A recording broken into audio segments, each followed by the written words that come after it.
good evening. Welcome to State of Business on Art Television. I'm Ashinsani Veerasinghe. Let's have a look at the headlines first. Curfew imposed in Colombo, Gampaha, Puttalam districts and the northern province will continue until this Friday. Prime Minister Mahinda Rajapaksa shows displeasure on joint efforts of UNP over sabotaging government's anti-coronavirus campaign. News in detail. The first Sri Lankan who was infected with coronavirus and treated at the IDH hospital was discharged this morning as he was fully recovered from the disease. Accordingly, the number of patients who recovered and discharged in Sri Lanka went up to 2. Moving on, the curfew imposed in Colombo, Gampaha, Puttalam districts and the northern province will be lifted at 6 a.m. tomorrow and will be reimposed at noon on the same day, and it will continue until 6 a.m. on this Friday. President's Media Division last Saturday announced that the curfew imposed in Colombo, Gampaha and Puttalam districts has been extended till 6 a.m. tomorrow and will be reinforced at 2 p.m. on the same day.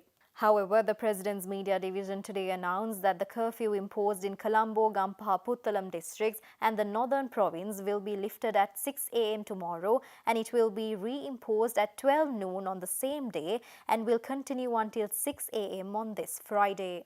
Curfew in other areas were reimposed today at 2 p.m. and it will continue until 6 a.m. on Thursday and will be reimposed at 12 noon on the same day. Meanwhile, the President's Media Division says that travelling between districts in the country is completely prohibited, while the transporting of tourists from place to place is also banned.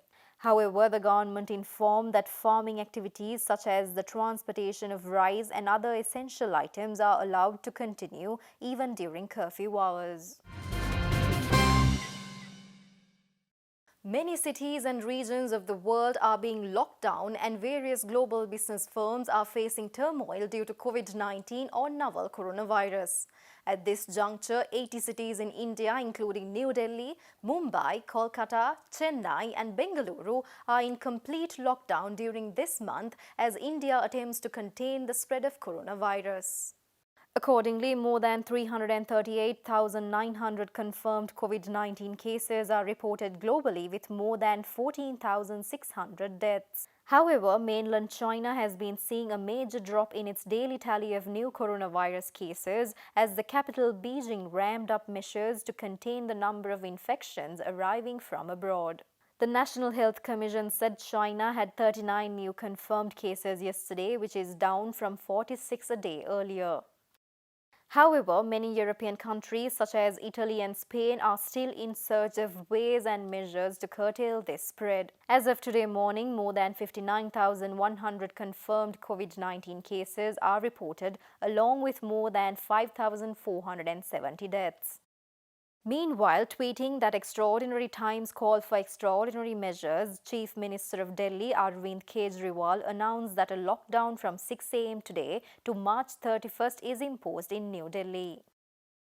Moreover, 80 cities in India are in complete lockdown from today until the end of this month, and the states under lockdown include areas where coronavirus cases have been reported such as Maharashtra, Kerala, Delhi, Gujarat, Uttar Pradesh, Haryana, Karnataka, Telangana, Rajasthan, Andhra Pradesh and etc. Meanwhile, India observed a 7 a.m. to 9 p.m. public curfew yesterday since Prime Minister Narendra Modi had called for it to curtail the spread of coronavirus. Many Indians, including celebrities, came out on their balconies and rooftops banging pots and pans, showing support for medical staff and other workers involved in the coronavirus fight since Prime Minister Narendra Modi had made an appeal for the country to make noise for 10 minutes to show its gratitude.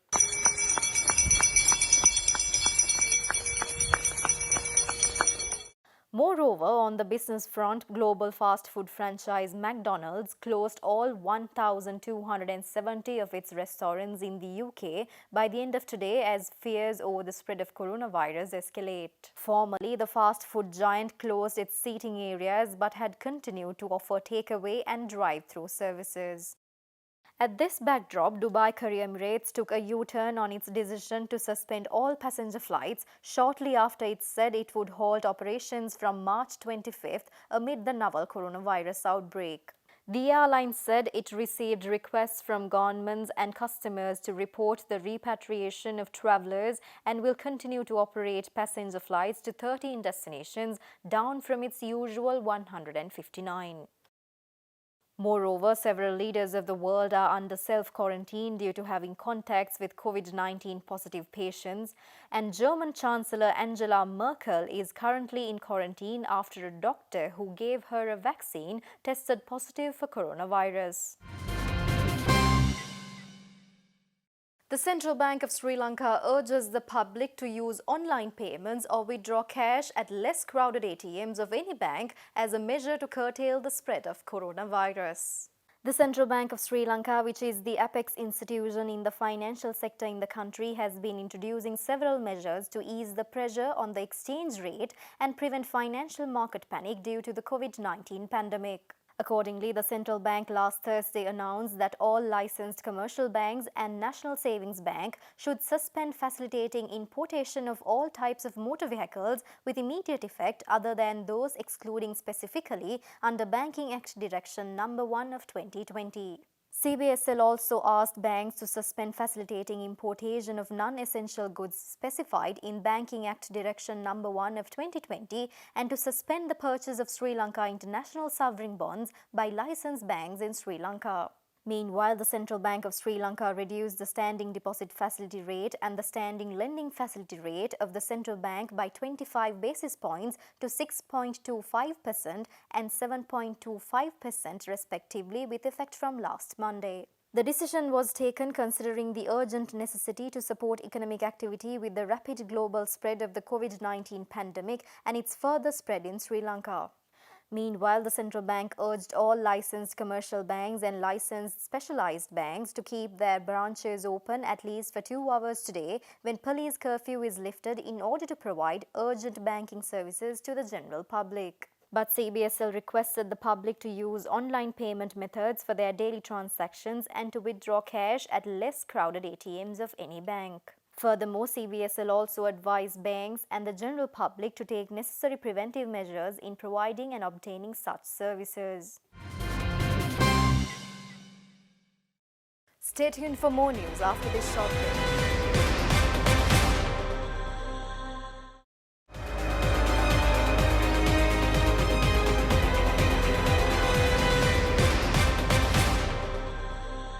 Welcome back after the break. UNP leader Ranil Wickremesinghe, in a statement to the media, says that government has failed to take necessary steps at the right time to combat the COVID-19 outbreak.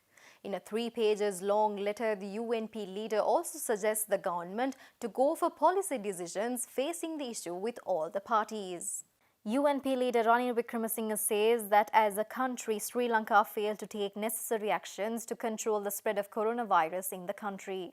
He says that the country did not have a quarantine system and the introduced system also has loopholes. Appreciating the decision of postponing the elections, he says that the government so far has failed to introduce a structured mechanism to combat the COVID-19 outbreak. He also requests the general public to limit the New Year traditions and celebrations only to the customs being in the house itself. He also makes the same request from Islam and Christian devotees to limit their religious and cultural activities to their own houses. The UNP leader also alleges the government, saying that the coordination committee which has been set up to fight the COVID-19 is not enough when compared to the committees set up by other countries. Accordingly, he suggests the government to go for policy decisions with the assistance of all parties and set up a new committee with suitable individuals. He also adds that the UNP has no intention to seek any political advantages when the country is in a pandemic. Meanwhile, Prime Minister Mahinda Rajapaksa, issuing a statement to the media, says that UNP leader Ranil Wickremesinghe and the opposition led by Sajith Premadasa are in an effort to sabotage the work of the government on its anti-coronavirus campaign in the midst of the most serious pandemic that this country has ever faced.